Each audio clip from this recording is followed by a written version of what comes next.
Well, good morning again.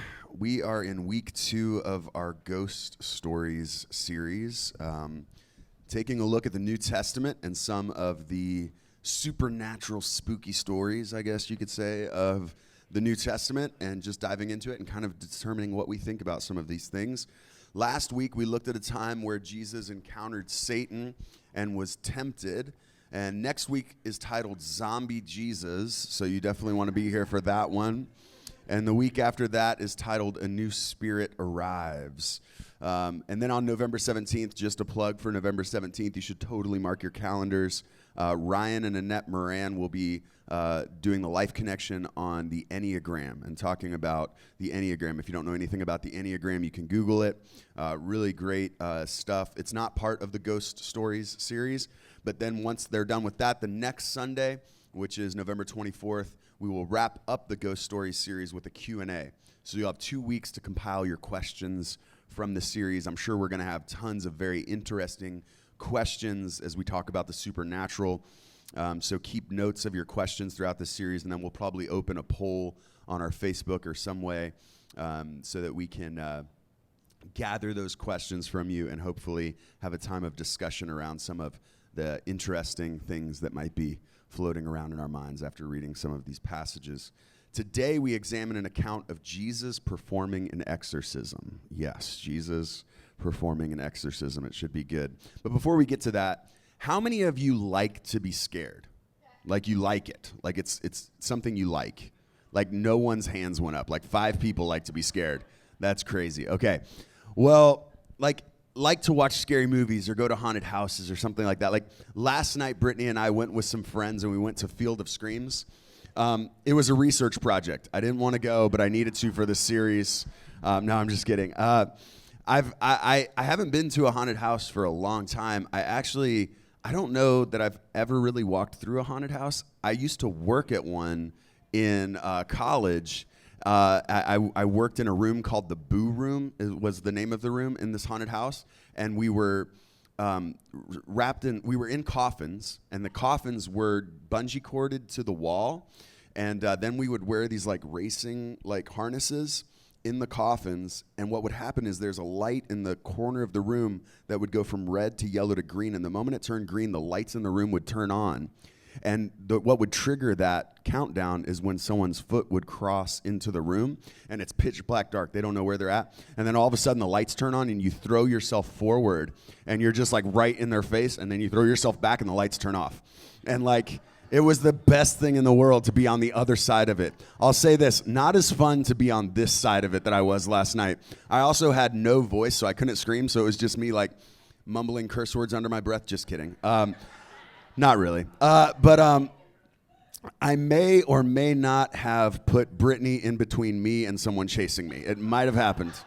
Yes, counseling is in our future. I know. There was this part, there's like 4 attractions there, and one of the attractions, while you're standing in line, they say, you may get shocked.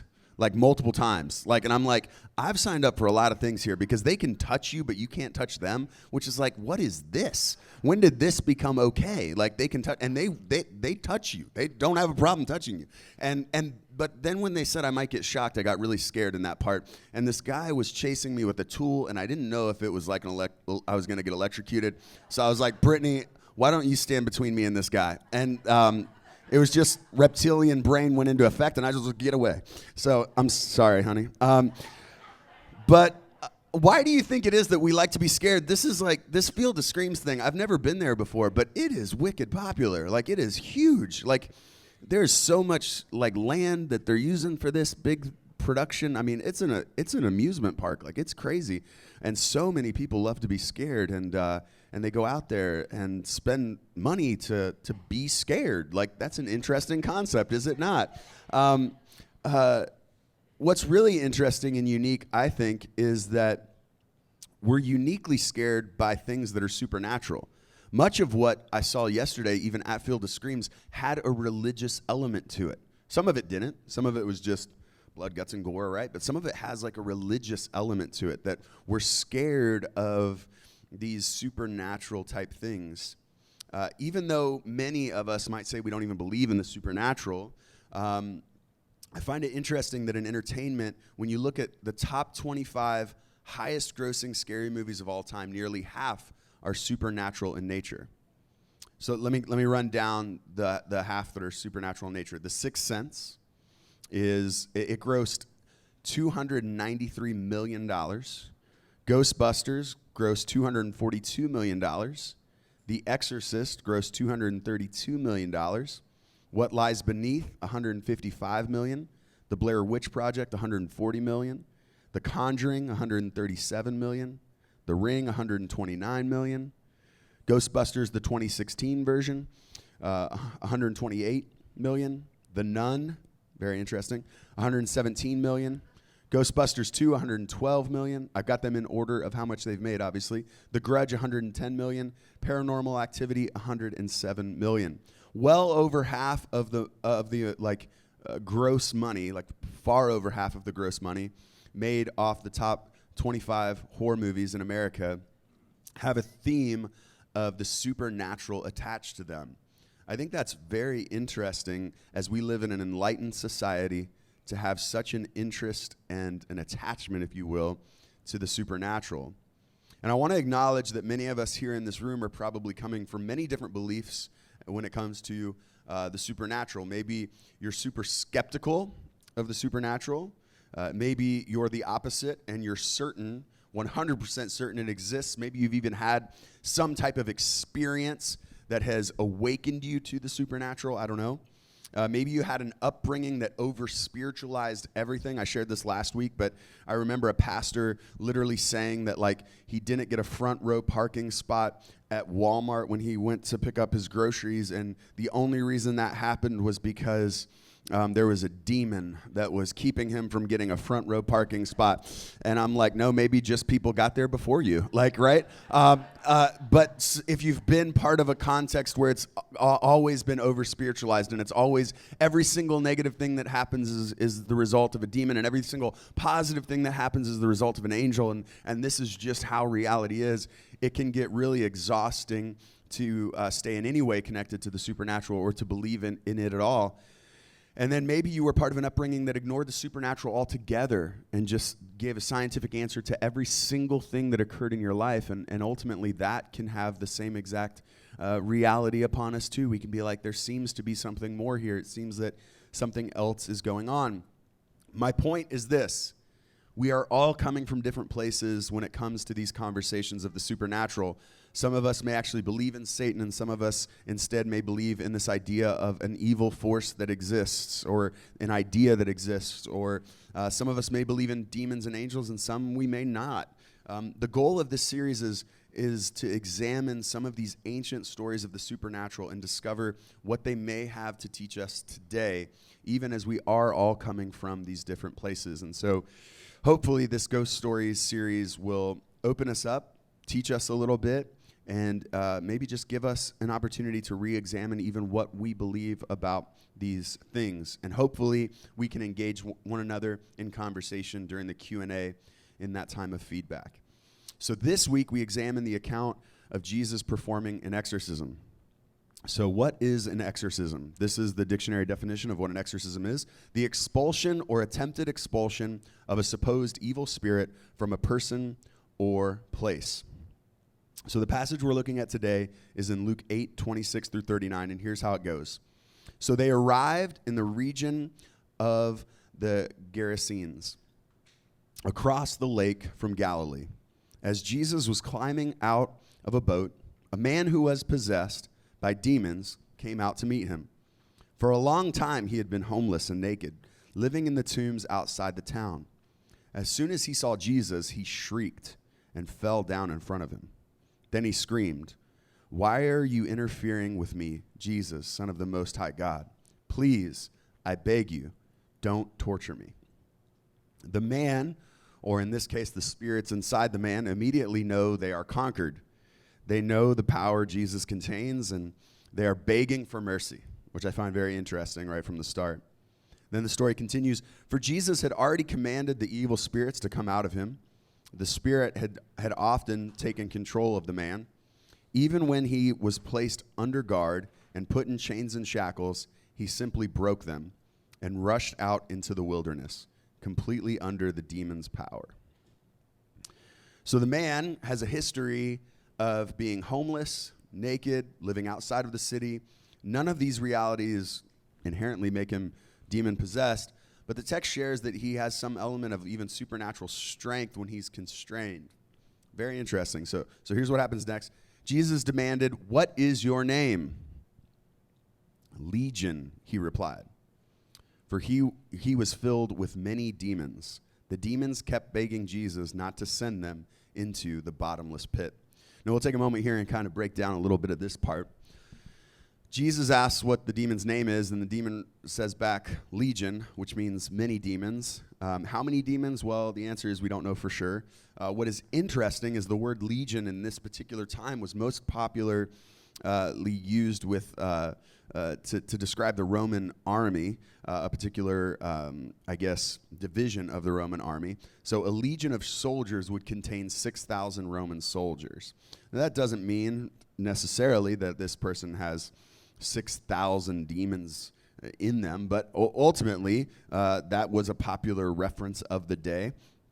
What we do know is it seems as if the story is saying many demons, and the demons continue to beg. What are they begging for? They're begging not to be thrown into the bottomless pit.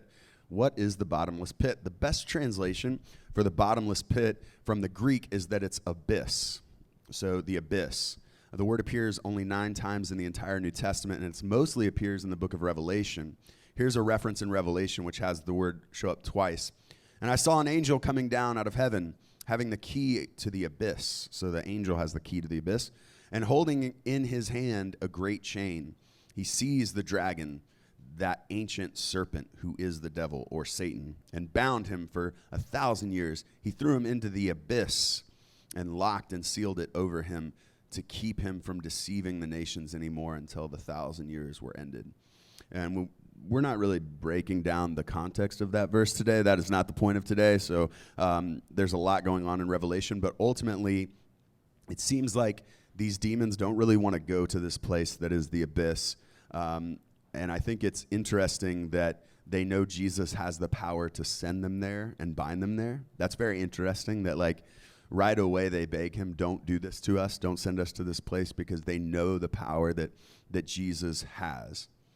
So next, there happened to be a large herd of pigs feeding on the hillside nearby, and the demons begged him to let them enter into the pigs. So Jesus gave them permission.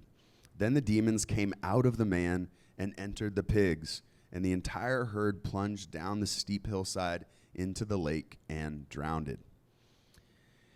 It is actually a worthwhile question to consider if Jesus even did an exorcism here, because they just asked permission to leave, and Jesus was like, "Sure, go for it." He's not necessarily being, "Get out." They're just like, "Can we leave and go over there?" Sure. And so he didn't necessarily force them out, but he gave them permission, which, what does this tell us about Jesus? I think ultimately, right away, when I look at this story, Jesus is the authority. Jesus has power. Jesus is the authority. Over that which desires to control us, Jesus is the authority. Over that which brings about brokenness in our reality, Jesus is the authority. Over that which desires to cause us pain, Jesus is the authority. Over that which is dark in our world, Jesus is the authority. Over what spreads hate in our world, Jesus is the authority. Over all that desires to destroy and break apart in our world, Jesus is the authority. When these evil spirits come face to face with Jesus, they fall on their knees and they beg, and they beg, and they beg, because they know Jesus is the authority. Furthermore, we're told we have access to this kind of power and this kind of authority. But how? Well, we have authority when we live out the love of Jesus. This is what the scriptures tell us. When we live out the love of Jesus, we tap into this authority that Jesus even says, the ones who come after me will do even greater things than I. And it's in the name of Jesus, in this love that Jesus embodied. Maybe that authority actually extends to exorcisms, maybe not. I don't know what we're capable of. But what I do know is that when we love others, when we love our enemies, when we blow the whistle on painful religious systems, when we work against the brokenness in our world, when we seek to heal the brokenness that exists, in that place and from that place of love, we're given authority over the darkness. We tap into a power deeper than ourselves, the power of love. That doesn't mean we'll always be safe, but it does mean we will be love to others. And in that place, there's so much power and so much authority. And I just think that's a uniquely interesting reality in this story, that Jesus has this authority, but is not flexing, is not going around like flexing his muscles. Look at me, look at how big I am, great I am, I can control all of this. Well, here's what happens next. Then those who had seen what happened told the others how the demon-possessed man had been healed. And all the people in the region of the Gerasenes begged Jesus to go away and leave them alone, for a great wave of fear swept over them. So Jesus returned to the boat and left, crossing back to the other side of the lake. Why would they want Jesus to go away? He just saved this man. Well, Jesus also allowed the spirits to go into the pigs, which was likely their economic engine in the community, which is a little bit interesting when you think of it that way, right? I think also they're scared, right? Like this is a pretty wild thing that just happened. They don't know what Jesus is capable of. I mean, some say this story is a critique on the society of the time, in that Jesus is revealing their desire for economic security over their compassion for this troubled man, which I think is an interesting thing to ponder. I don't know that that's necessarily the point of the story, but revealing their own possession of sorts, in that their possessions have kept them from caring for this particular man who's quite troubled, or to celebrate his freedom, right? This person has been freed from this thing that had so much control over them, but yet the community is not necessarily celebrating. It could be that they're just afraid because they don't know what power Jesus contains. And whatever it is, it was able to command these spirits from one place to another, and they don't want that power nearby, potentially used against them. They might be part of a pagan religion that sees that kind of power as exclusively negative. We don't really know. Either way, they share their fear, and Jesus leaves. But before he leaves, he has a conversation with a healed man. And here's how it goes. The man who had been freed from the demons begged to go with him. So he wants to go with Jesus. But Jesus sent him home saying, "No, go back to your family and tell them everything God has done for you." So he went all through the town proclaiming the great things Jesus had done for him. Jesus doesn't allow the man to come with him. He instead tells him to go elsewhere, to go back to his town, to go back to his home, to go back to his family, to go back to the people who intimately knew him as his old self. This is where the power exists. Allow the freedom you now have to be the testimony to those who previously knew you. Here's the truth for us today. The change you've experienced in your encounter with Jesus is the greatest testimony you have. The change you've experienced in your encounter with Jesus is the greatest testimony that you have. Now, maybe your change isn't dramatic as this man, probably not, right?